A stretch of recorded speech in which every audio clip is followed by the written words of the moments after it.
Stay with me to the end for 3 absolutely wild environmental facts from this week's news, including how our everyday tech could be quietly reshaping the planet.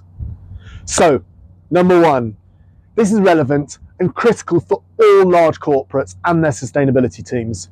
Net zero rules, carbon accounting updates, and new reporting standards are reshaping how big businesses set, track, and communicate climate targets. Number 2, relevant for strategic risk for any organisation exposed to AI, data, or digital demand. Data centres, AI growth, and grid constraints are colliding, forcing companies to rethink energy strategy with on-site generation, storage, and flexibility. Number 3, this is relevant for key for high-emitting sectors needing large-scale decarbonisation. So clean power PPA volumes have dipped and CCS faces a financing gap, so new contracting models and policy support are needed to keep projects moving. Number 4, this is vital for boards watching climate finance, risk and reputation. Banks are still backing fossil fuels alongside innovations like debt for nature swaps show how climate is rapidly rewiring financial products and expectations. Number 5, this is important for leaders planning long-term energy security. Governments and utilities are racing to upgrade grids, flexibility and storage so electrification and AI demand do not derail decarbonisation. Number 6, directly impacts supply chain products and brand strategy. So nature positive frameworks, low carbon materials and better plastic sorting tech are pushing circularity and biodiversity into core business planning. Number 7, this is relevant for central for organisations with large scope 3 footprints. Businesses are being pushed to build resilient, low carbon supply chains using insetting and work more closely with suppliers to cut upstream emissions. Number 8, this is relevant for leadership and culture test for every major organisation. C-suite ownership, skills pipelines, and empowering partners are emerging as decisive factors in which companies actually deliver on net zero promises.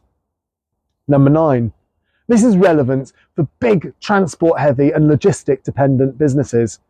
Airports, logistics hubs, and e-commerce players are starting to operationalise deep decarbonisation through net zero sites, electric fleets, and new infrastructure. Number 10, this is relevant for and critical for food, beverage, and retail supply chains.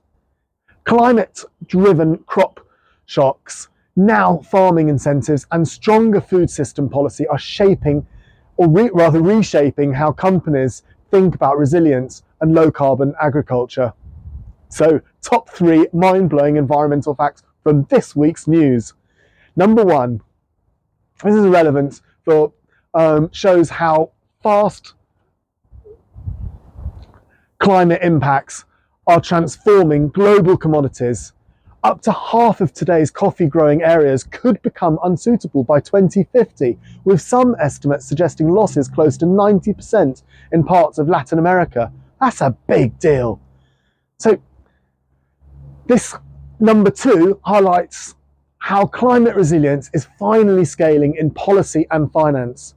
Governments have passed more than 900 climate adaptation laws since 2015, while private investment in adaptation has now topped £5 billion a year. Number 3, this underlines how digital growth is colliding with physical limits.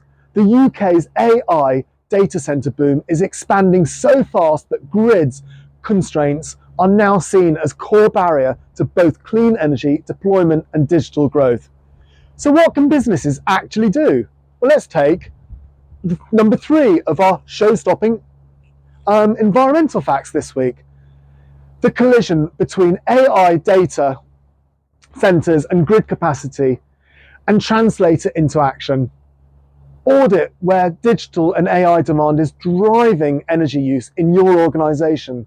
Shift workloads to cleaner time periods or locations where you have greener power.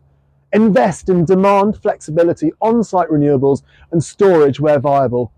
Build stronger requirements into procurement for cloud, data and AI partners, from renewable power sourcing to efficiency standards. In other words, if you're betting on AI, make sure you're also actively managing the energy and carbon that come with it. So finally, I'm looking for people to interview for research. If you're a business leader or sustainability expert in food, beverage, media, marketing, advertising, or any other organisation over £50 million turnover, I'd love to hear from you. Thanks for listening and watching.